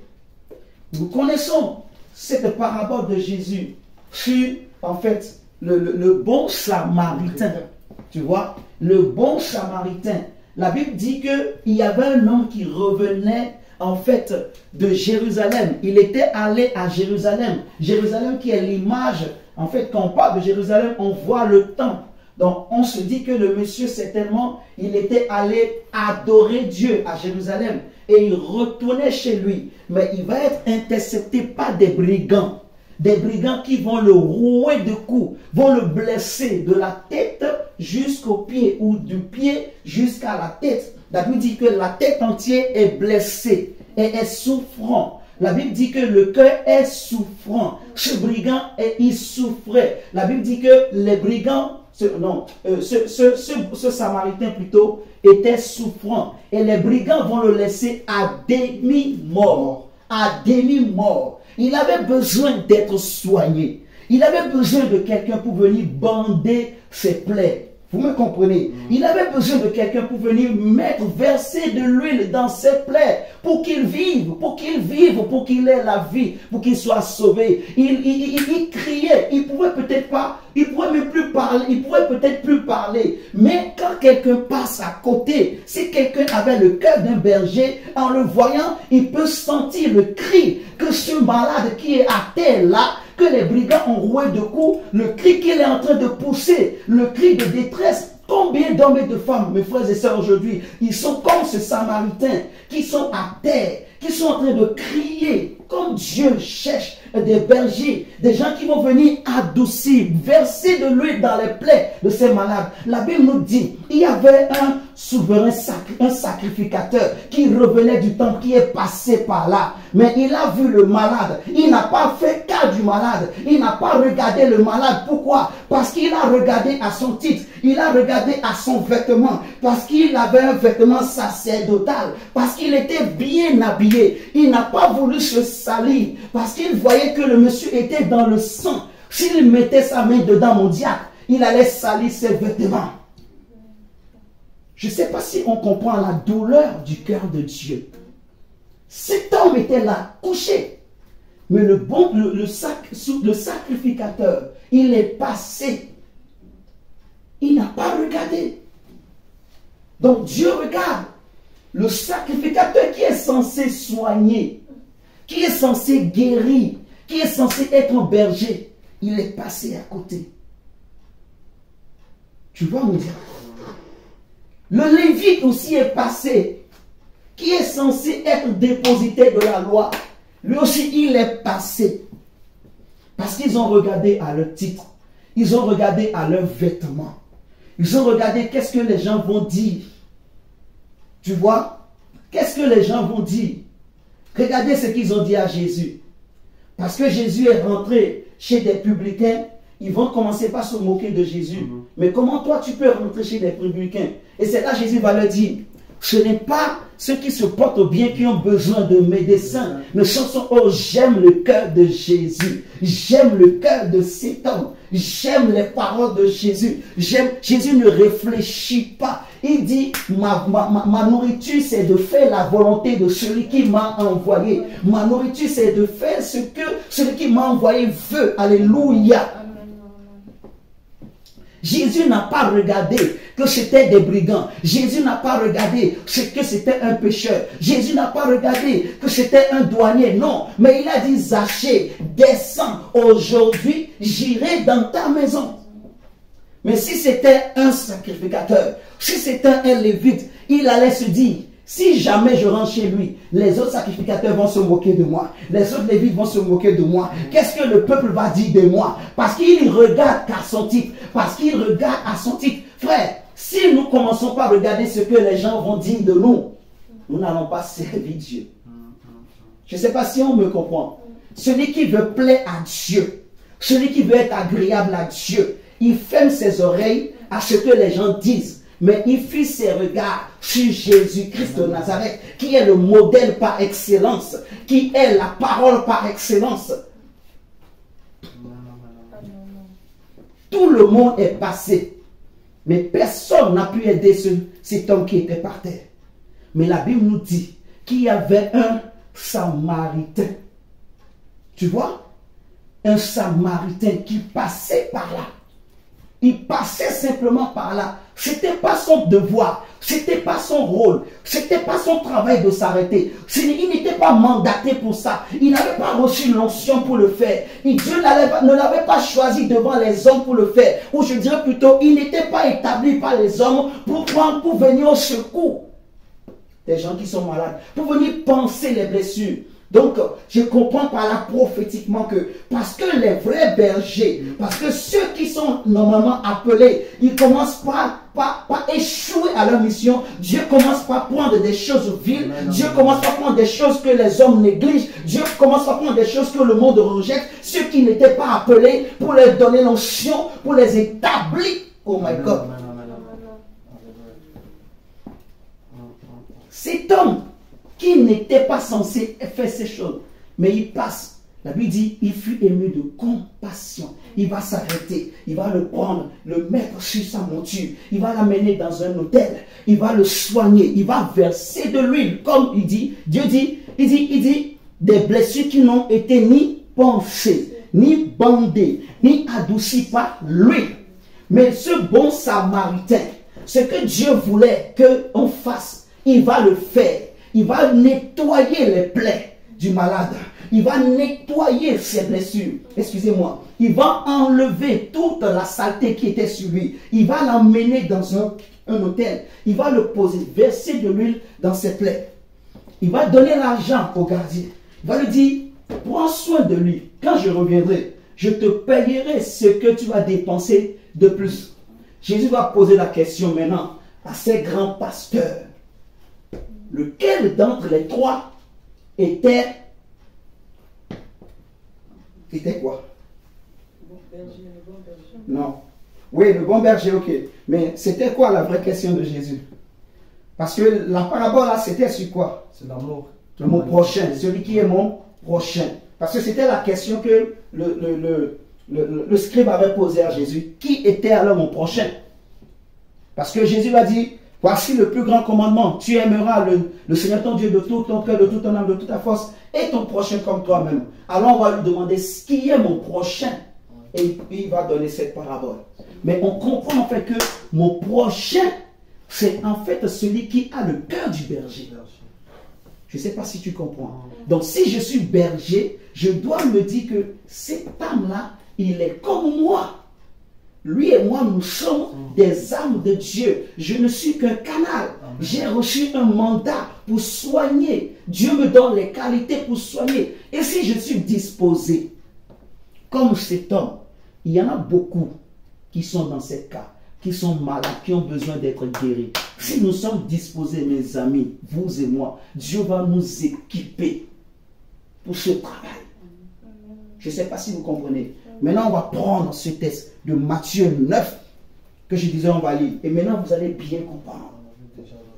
Oui, on avait noté. Mais j'avais voulu qu'on fasse dans l'ordre comme ça pour bien vraiment comprendre la suite. Que ça soit bien, qu'on puisse bien comprendre la chronologie, la pensée du Seigneur. On va maintenant le lire. Matthieu 9, versets 35 à 38. Le bon samaritain. Dieu dit, c'est des blessures qui n'ont pas été pensées, adoucies, soignées, personne n'a versé de l'huile. Et il cherche un homme, juste quelqu'un qui est disposé. Matthieu chapitre 9, versets 35 à 38. Matthieu 9, 35 à 38.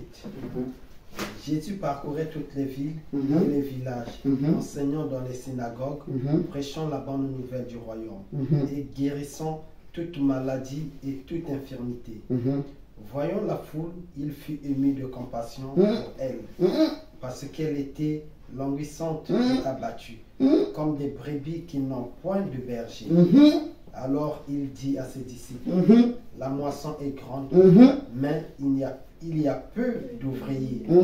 Priez donc le maître de la moisson d'envoyer les ouvriers dans sa moisson. La Bible dit que Jésus, il fut ému de compassion pour elle. Il fut ému de compassion pour elle. La Bible dit, il prêchait la bonne nouvelle du royaume, guérissant toute maladie et toute infirmité. Voyant la foule, il fut ému de compassion pour elle, parce qu'elle était comment? Languissante, tu vois, et abattue. Elle était découragée. Elle était affaiblie, cette foule. Cette foule, c'est la foule que les sacrificateurs appelaient, on va dire, les inconvertis, les pécheurs. C'était ça, ils les appellent les pécheurs. Vous voyez comme cet aveugle que Jésus a guéri. Ils vont lui dire, toi tu es né dans le péché depuis ton enfance. Parce qu'il est aveugle depuis son enfance, ils vont lui dire, ah Seigneur, parce qu'il est aveugle depuis son enfance, donc il est dans les ténèbres quoi. Donc c'est pour ça qu'ils vont lui dire, toi tu es dans le péché depuis ton enfance et tu veux nous donner des conseils. Parce que le monsieur leur a dit, le monsieur leur a dit, nous savons que Dieu n'exauce point les pécheurs. Si cet homme n'était pas de Dieu, il ne pouvait pas m'ouvrir les yeux. Tu vois? Donc, cette foule-là, c'est des gens que les sacrificateurs, les scribes, les lévites, ils considéraient comme des pécheurs. Et eux, ils se considéraient comme des saints, comme des choisis de Dieu, des élus, des honorés, tu vois. Ils étaient honorés devant le peuple. Mais Jésus a dit, en fait, Jésus a dit, lorsque tu veux prier, ne fais pas comme les scribes qui aiment prier, tu vois, dans les places publiques pour être vus des hommes. Ils ont déjà reçu leur récompense, tu vois. Mais quand toi tu veux prier, entre dans ta chambre, ferme la porte et prie ton Père qui est là dans le secret. Et là, ton Dieu qui voit dans le secret, il te le rendra au centuple. Et c'est ce que nous sommes en train de faire. Ici, ce qui me touche, le Seigneur dit que ces brebis-là sont languissantes et abattues comme des brebis qui n'ont point de berger. C'est la même chose qui se répète. Si vous regardez dans les textes, la plupart qu'on a lus, les brebis étaient toujours sans berger. Le souci de Dieu, c'était toujours que les brebis étaient sans berger. Et Jésus revient avec le même souci. Et c'est là qu'il va dire maintenant cette parole vraiment populaire dans la Bible qu'on connaît. Et on comprend maintenant pourquoi Jésus a dit. Il va dire aux disciples que la moisson est grande. Il y a beaucoup de brebis à guérir. Il y a beaucoup de brebis à soigner. Il y en a tellement. Mais il y a peu de bergers. Il y a beaucoup de chefs, mais il y a peu de bergers. Je répète, il y a beaucoup de chefs. Je ne sais pas si vous me comprenez. Mais les bergers, il y en a très peu. Et Dieu ne cherche pas des bergers. Parce que quand Jésus est arrivé, il ne cherche pas les maîtres. Il ne cherche pas les chefs, les maîtres, voilà. Dieu cherche les bergers. Merci beaucoup. Vous savez que vous suivez. Tu vois, Dieu ne cherche pas des maîtres ou des chefs, mais il cherche des bergers. Parce que regardez, au temps de Jésus, quand Jésus était arrivé, il y avait beaucoup de sacrificateurs. Il y avait au moins 2 souverains sacrificateurs au même temps. Alors que normalement, il devrait y avoir un seul. Il ne peut pas y avoir 2 souverains sacrificateurs en même temps, quoi. Mais en ce temps-là, parce que c'était devenu un titre politique, ils étaient 2 au temps de Jésus. 2 souverains sacrificateurs.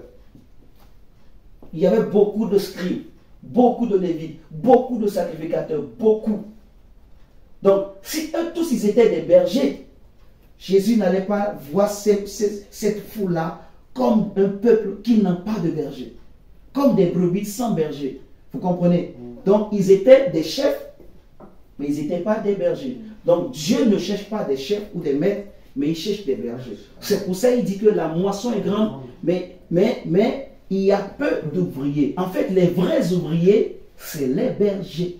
Amen, amen, amen. Vous voyez, les vrais ouvriers, c'est les bergers. C'est ce que Dieu cherche. Les bergers, les bergers, les bergers, les bergers. C'est pour ça que vous allez voir dans certaines églises, bon, peut-être ici en Europe, je ne sais pas s'il y en a, mais je sais que peut-être au Congo ou ailleurs, dans certaines assemblées, il y a des gens qu'on appelle des bergers, des bergères. Tu vois, des bergers, des bergères. Donc, ce sont des ouvriers, en fait. Donc, ils sont là pour jouer le rôle de pasteur, pour paître. Donc, on peut prendre 10 personnes, 10, 8, on les établit pour suivre ces personnes, pour les conseiller, pour les soigner, pour que ces gens-là grandissent. Je ne sais pas si on comprend. Que ces gens-là grandissent dans la vie, dans la foi chrétienne, et qu'ils réussissent aussi, qu'en fait, ils voient que non, Dieu m'a touché vraiment, Dieu est avec moi, Dieu m'aime, que ces gens-là ne se sentent pas seuls, ne se sentent pas abandonnés, rejetés. Donc, c'est ça le cœur de Dieu, mon diable. Je ne sais pas si vous me comprenez. Dieu veut des bergers et des bergères, des ouvriers. Parce qu'un berger, c'est un ouvrier, en fait, d'après ce texte qu'on vient de lire. Il dit, la moisson est grande, mais il y a peu d'ouvriers. Et les ouvriers, là, en fait, c'est des bergers que Dieu veut. Berger et bergère. Vous me comprenez? Donc, c'est pour ça que je disais, comme ce bon samaritain, tu vois, parce que Dieu cherche des bergers.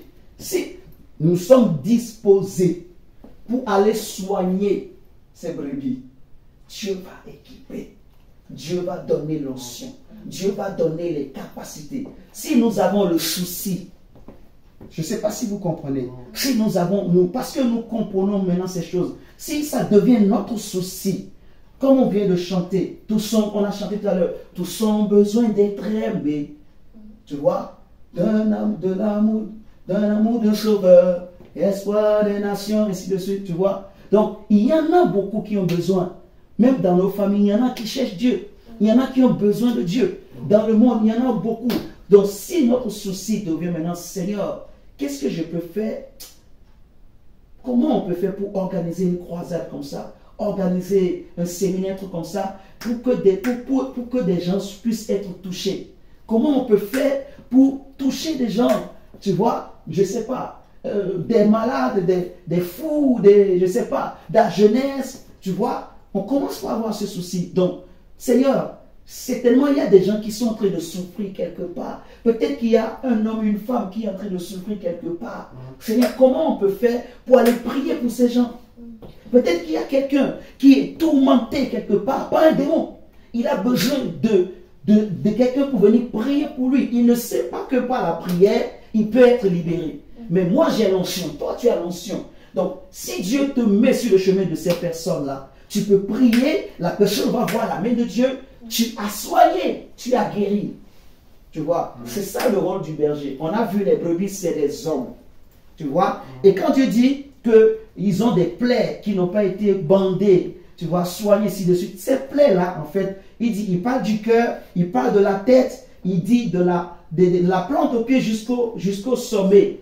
Tout est malade. Tu vois, donc Jésus dit que ce sont ceux qui sont malades qui ont besoin de médecins. Cette maladie-là, ce n'est pas seulement physique. La maladie, ça peut être dans l'âme, dans l'esprit, dans le corps. Tu vois, donc on vient pour guérir. On vient pour soigner, pour encourager, fortifier. Combien de gens se suicident? Ils ont juste besoin qu'on leur dise que Jésus t'aime, que Dieu t'aime. Ils ont juste besoin d'entendre que c'est encore possible. Je ne sais pas si vous me comprenez. Ils ont juste besoin d'entendre ces paroles. Il y a des gens quelque part qui ont besoin d'être encouragés, qui ont besoin d'être édifiés, en fait. Et les premiers chrétiens, c'était ça leur souci, parce qu'on leur enseignait ces choses, en fait. Tu vois? Donc, leur souci, ce n'était pas de s'asseoir seulement là, de rester là. Non. Et les premiers responsables dans les églises, leur souci n'était pas aussi là de fidéliser les gens sur les chaises. Voilà, cette chaise-là, on sait que c'est pour la CSP. Cette chaise-là, on sait que c'est pour le diacre Carlé.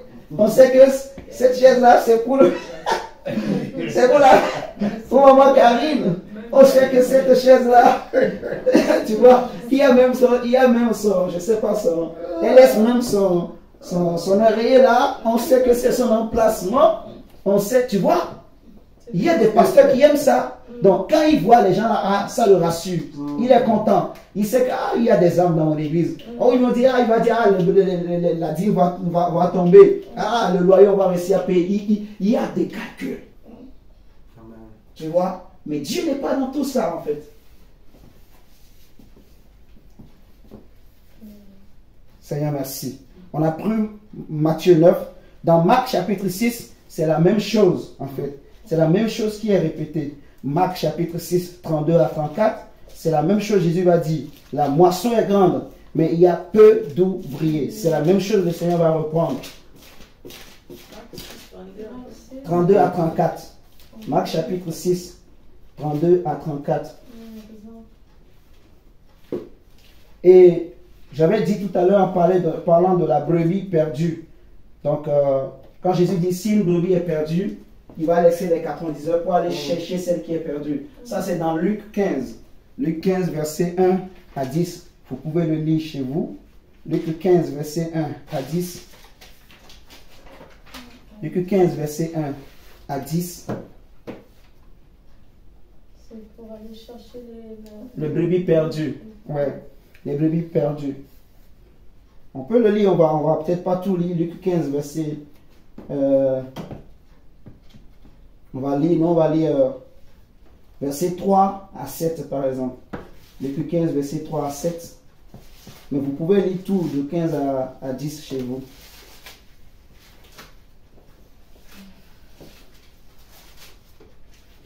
Et après, on va terminer par le psaume 23.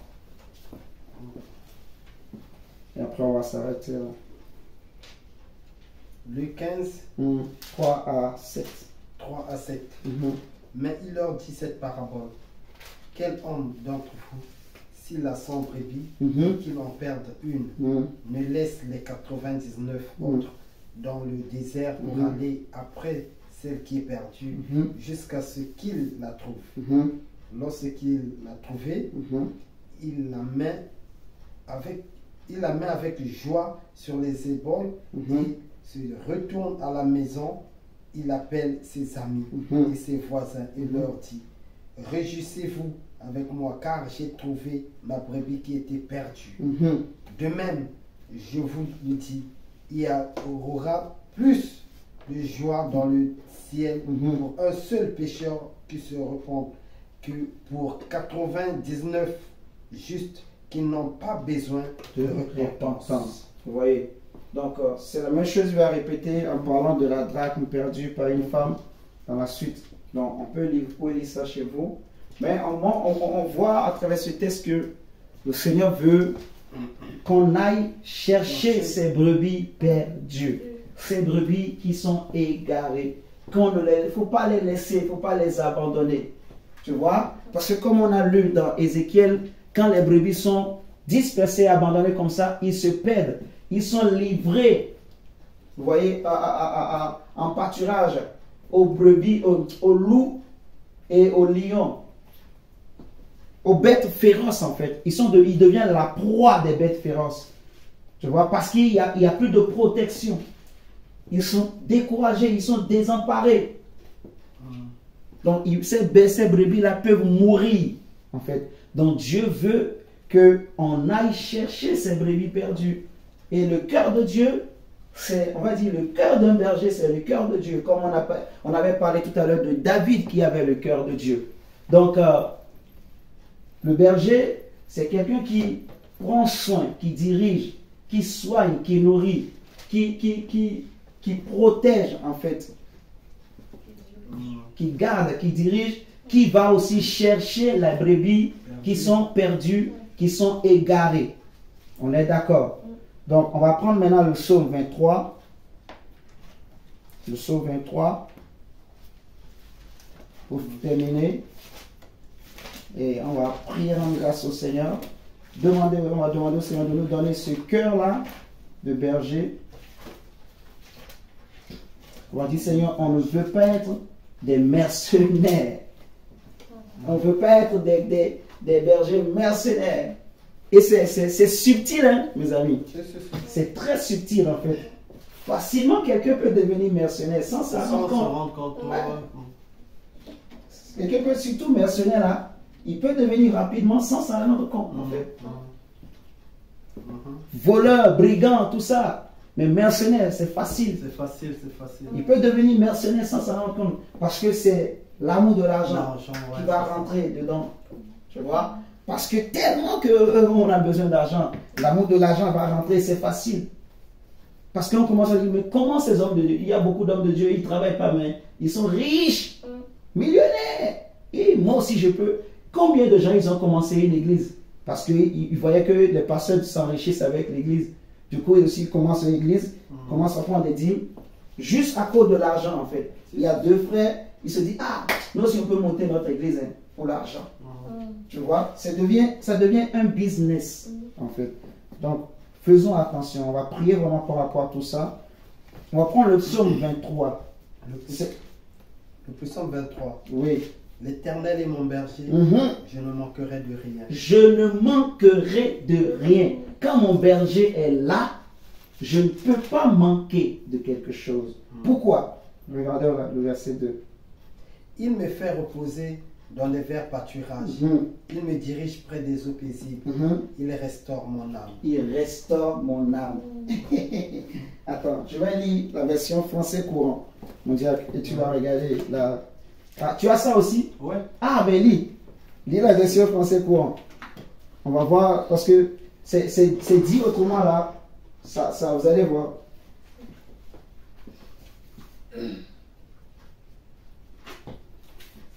Il me fait reposer dans le vert pâturage, il me dirige près des eaux paisibles, il restaure mon âme. En fait, il soigne Ok, lisons. L'Éternel est mon berger, je ne manquerai de rien. Il me met au repos sur des verts pâturages. Il me conduit au calme près de l'eau. Il me fait revivre. Il me guide sur la bonne voie, car il est fidèle à lui-même. Même si je marche dans la vallée de l'ombre et de la mort, je ne redoute aucun mal. Seigneur, car tu m'accompagnes, tu me conduis, tu me défends. Voilà ce qui me rassure. Ah, attends. Donc, quand on dit ta houlette et ton bâton me rassure, dans ta version, il dit tu me conduis et tu me défends.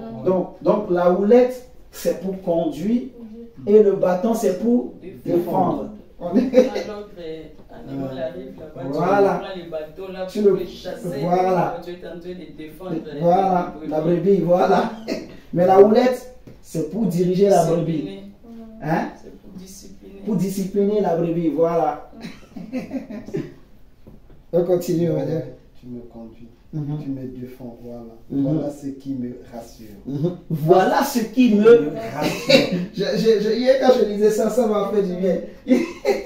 Il dit, voilà ce qui me rassure. Alors que dans Louis, c'est bon, on dit, je ne crains aucun mal, car tu es avec moi. Ta houlette et ton bâton me rassurent. Donc, ce qui me rassure, ce qui fait que je ne crains aucun mal, c'est parce que ta houlette est là, donc, pour me conduire et ensuite me défendre. Donc, c'est pour ça la Bible dit, l'Éternel, on dit, l'Éternel est avec, il y a ce verset-là qui dit en fait que l'Éternel est mon appui, de qui aurais-je crainte? De qui aurais-je peur? L'Éternel est mon appui. L'Éternel est mon berger, de qui aurais-je crainte? De qui aurais-je peur? Donc c'est pour ça qu'on dit que 1000 tombent à mes côtés, 10 000 à ma droite, je ne serai pas atteint. Si Dieu est avec nous, si mon berger est avec moi, qui sera contre moi? Qui pourra m'atteindre? Qui pourra me détruire? Qui pourra me nuire? Les hommes peuvent se lever contre moi. Je lisais le psaume, je crois c'est quoi déjà, c'est les 45 ou 44 ce matin. Franchement, ça m'a édifié. Mais peut-être on partagera ça un jour. Mais on continue, mon Dieu, pour finir. Face, le verset 5, face à ceux qui me veulent du mal, tu prépares un banquet pour moi. Tu m'accueilles en servant sur ma tête de l'huile parfumée. Tu remplis ma coupe, elle déborde. Oui, le bonheur et la grâce m'accompagneront tous les jours de ma vie. Seigneur, je reviendrai dans ta maison aussi longtemps que je vivrai. Amen. Tu peux dire avec moi, je reviendrai dans ta maison. Je reviendrai dans ta maison. Seigneur, je reviendrai dans ta maison. Aussi longtemps que je vivrai. Seigneur, je resterai dans ta maison. Aussi longtemps que je vis, je serai. Oh my God, my God, my God. On commence par prier comme ça. On rend grâce au Seigneur. On dit au Seigneur, Seigneur, franchement, tu es mon berger. Tu me diriges près des eaux paisibles. Tu restaures mon âme, tu me conduis, tu me diriges. Le bonheur, la grâce m'accompagnera comme David a confessé. On va dire, Seigneur, je reviendrai dans ta maison, j'habiterai dans ta maison tous les jours de ma vie. Alléluia. Alléluia, Seigneur, merci. Merci pour ce bon message, Seigneur. Nous avons été bénis, Saint-Esprit. Merci pour l'ange de l'Éternel qui était avec nous, qui nous a enseigné. Merci pour ton ange, Michael, qui nous a protégés, qui nous a défendus, qui est le défenseur des saints. La Bible dit que Michael, il est l'ange qui défend l'Église, l'ange qui combat pour les enfants de Dieu. My God. C'est-à-dire que là où nous sommes, mon frère, ma soeur, il y a Michael qui est à nos côtés. Il y a l'ange de l'Éternel, c'est lui qui vient, qui nous donne des rouleaux. My God. C'est lui qui nous enseigne. C'est lui qui nous dirige. Comme le Seigneur a dit aux enfants d'Israël dans le désert, mon ange marchera devant vous. Et son ange, c'était l'ange de l'Éternel qui est là pour diriger le peuple de Dieu. C'est lui qui vient. Oh my God, oh my God. Seigneur, nous voulons te dire merci. Merci Seigneur pour ce moment. Merci Seigneur pour cette parole. Seigneur, nous ne voulons pas être des mercenaires. Seigneur, nous ne voulons pas être des faux bergers, des faux pasteurs. Nous ne voulons pas, Seigneur, être chefs. Pardonne-nous, Seigneur, toutes les fois que nous avons été des chefs et que nous ne nous sommes pas comportés comme des bergers.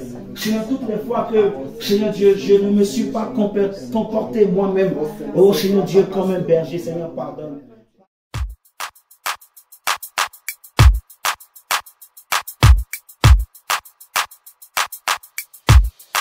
Thank you.